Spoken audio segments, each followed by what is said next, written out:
आज यह कहानी है भारतीय हिंदी सिनेमा की, उस महान और सच्ची संगीतकार अदाकारा की जिसको किसी ने तवायफ कहा, किसी ने चरित्रहीन कहा, किसी ने उसको कोठे वाली कहा तो किसी ने उसको देवी रूप कहा।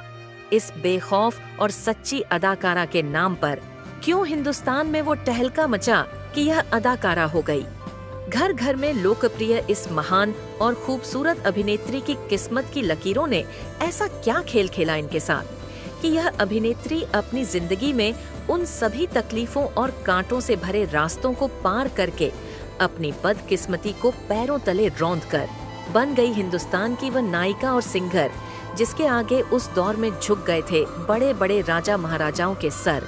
इस खूबसूरत और लोकप्रिय अभिनेत्री के साथ ऐसा क्या हुआ था कि इस अभिनेत्री की बचपन में शादी करके धकेल दिया गहरे अंधकार में।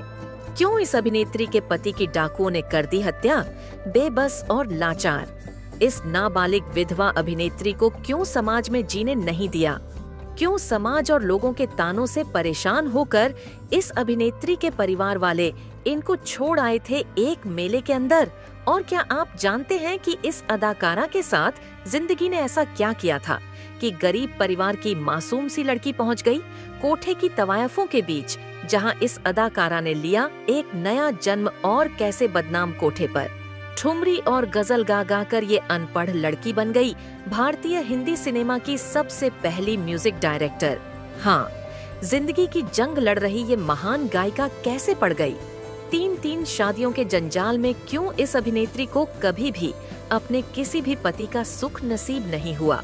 क्यों ये महान गायिका आगे चलकर बन गई महान अभिनेत्री नरगिस की माँ और संजय दत्त की नानी। बताएंगे और भी बहुत कुछ इस रहस्यमयी अभिनेत्री की बदनाम जिंदगी के वो राज जिनको जानकर उड़ जाएगी आपकी नींदें। तो आप बने रहिए हमारे साथ वीडियो के अंत तक। आदाब, आभार। दोस्तों, आज हम आपको एक ऐसी अभिनेत्री, गायिका, संगीतकार, निर्माता से रूबरू कराने जा रहे हैं जिसने ब्रिटिश शासन देखा, राजा महाराजाओं का दौर देखा और अपने अंतिम समय में गुलाम भारत को आजाद होते हुए भी देखा। जिंदगी को संवारने चली यह अनपढ़ लड़की कैसे भारतीय हिंदी सिनेमा की शान बन गई। जमाने और समाज ने भले ही इस महान अभिनेत्री को कई नाम दिए, लेकिन यह पूरी दुनिया में पहचानी गई जद्दन बाई के अमर नाम से। कौन थी जद्दन बाई, कहां से आई थी और क्या थी इनकी बदनाम और दुख तकलीफ से भरी जिंदगी, ये सब मैं आपको बताऊं उससे पहले आइए एक नजर डालते हैं जद्दन बाई के जन्म और परिवार पर। जद्दन बाई का जन्म 1 अप्रैल 1992 में उत्तर प्रदेश के गोंडा में बेहद गरीब परिवार में हुआ था। जद्दन बाई का बचपन का नाम था दलिया। गुलाम भारत में पैदा हुई थी। राजा महाराजाओं का राज अब ब्रिटिश शासन के अधीन था। उस वक्त लड़कियों को स्कूल की शिक्षा कम ही मिल पाती थी, लिहाजा जद्दन बाई उर्फ दलिया कभी पढ़ नहीं पाई। समाज में उन दिनों बाल विवाह प्रथा घर घर पैर पसार रही थी, इसलिए जद्दन बाई के माता पिता ने कम उम्र में ही इनकी शादी कर दी। मासूम दलिया, जो अभी ठीक से जिंदगी को देख भी नहीं पाई थी, उसको बाल विवाह जैसे दर्द में धकेल दिया गया और यहीं से शुरू हुई थी दलिया उर्फ जद्दन बाई के दुख तकलीफ और कांटों से भरी जिंदगी। दरअसल जब जद्दन बाई की शादी की गई तो बारात पर डाकुओं ने हमला कर दिया और उनके पति की हत्या कर दी और मासूम सी नाबालिग दलिया ससुराल पहुंचने से पहले ही विधवा हो गई। दलिया की किस्मत ने उसके साथ वो बेरहम रुख अपनाया कि छोटी सी दलिया इस सब में डूबती चली गई।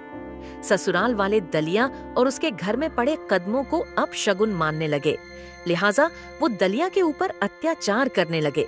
वो उसको जली अभागी मानने लगे और इस सब में समाज और जमाने भर के लोगों ने दलिया का जीवन मुश्किल कर दिया। लिहाजा दलिया के ससुराल वाले मासूम से छोटी दलिया को घर से कोसों दूर लेकर चले गए और एक मेले में छोड़ आए। ससुराल वालों ने एक बार भी नहीं सोचा कि इतनी छोटी सी ये लड़की आखिर कहाँ जाएगी, इसका क्या होगा। दलिया उसी मेले में भटक रही थी, आंखों में आंसू लिए, लेकिन दूर दूर तक कोई भी सहारा न था। लेकिन कहते हैं ना कि जिसका कोई नहीं होता उसका भगवान होता है। उसी मेले में उस दौर की मशहूर तवायफ दलीप बाई की नजर पड़ी। दलीप बाई अपने दौर की प्रसिद्ध नृत्य की हुआ करती थीं। दलीप बाई को मासूम सी दलिया रोते हुए दिखी तो उन्होंने उससे बात की। दलिया ने सब कुछ रोते रोते बता दिया। दलीप बाई ने दलिया को अपने साथ कोलकाता अपने कोठे पर लाने का फैसला किया, जहां दलिया की परवरिश एक बेटी की तरह हुई। दलीप बाई के कोठे पर उस समय बड़े बड़े राजा महाराजाओं के लिए संगीत की महफिल सजा करती थी। लिहाजा दलीप बाई ने दलिया को संगीत, ठुमरी और नृत्य की शिक्षा दिलाई और कुछ समय बाद यह हिंदू लड़की दलिया बन गई। जद्दन बाई, जिसको आगे चलकर आज तक इसी नाम से जाना पहचाना गया। जद्दन बाई अपने संगीत और नृत्य की वजह से दूर दूर प्रसिद्ध हो गई। लोग उनकी चर्चा एक शहर से दूसरे शहर तक करने लगे और धीरे धीरे जद्दन बाई बड़े बड़े राजमहल के राजाओं और ब्रिटिश लोगों की मनोरंजन की पहली पसंद बन गई। इस तरह से जद्दन बाई ने अपनी मुंह बोली मां दिलीप बाई के संगीत को आगे बढ़ाया और मधुर सुरीली आवाज के सुरताल से अपने नाम की रोशनी को दूर दूर तक फैलाया। जद्दन बाई की लोकप्रियता ऐसी फैली कि जद्दन बाई को कश्मीर, इंदौर, रामपुर, जोधपुर, गुजरात, दिल्ली जैसे राज्यों के शासक भी अपने राज्यों में जद्दन बाई को बुलाने लगे। अब जद्दन बाई हिंदुस्तान के राज्यों में सबसे मशहूर गायिका बन गई। लोकप्रियता के चलते जद्दन बाई के कोठे पर बड़े बड़े राजा महाराजा के अलावा बड़े व्यापारी भी आते थे। उन्हीं में से एक गुजरात के नरोत्तम दास, जो उस वक्त बच्चू बाबू के नाम से जाने जाते थे। वे जद्दन बाई को देखकर अपना दिल उन पर हार गए। वो जद्दन बाई के प्रेम में इस कदर पागल हुए कि उन्होंने जद्दन बाई से विवाह करने के लिए इस्लाम धर्म कबूल कर लिया। जद्दन बाई को भी इस विवाह से कोई एतराज नहीं था, क्योंकि खुद जद्दन बाई भी अपना घर बसाना चाहती थीं। इसलिए जद्दन बाई इस शादी के लिए उन्होंने हाँ कर दी। इस विवाह से जद्दन बाई ने एक पुत्र अख्तर को जन्म दिया। लेकिन शायद यह खुशियां जद्दन बाई की जिंदगी में कुछ ही समय तक रुक पाए, क्योंकि उनके पति नरोत्तम दास ने इनको छोड़ डीएच दिया और कभी वापस कोलकाता नहीं आए। जद्दन अपने पति के इस फैसले से काफी टूट गई थी, लेकिन बच्चे की परवरिश की खातिर उन्होंने अपने आप को संभाला और बेटे की परवरिश अकेले करने लगी। जद्दन बाई की तकलीफें खत्म होने का नाम नहीं ले रही थीं। जैसे तैसे जिंदगी संभल रही थी कि एक बार फिर से इनकी दिल पर दस्तक हुई।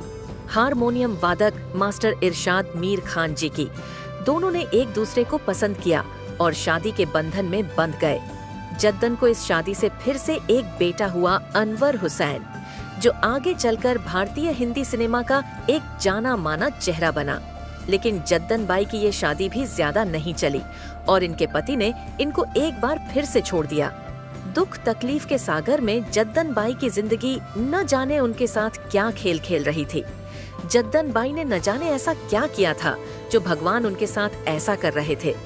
ठोकर खा रही जद्दन बाई अपनी दूसरी शादी के दुख से संभल ही रही थी कि इनकी मुलाकात हुई एक अमीर परिवार के एक लड़के मोहन बाबू से।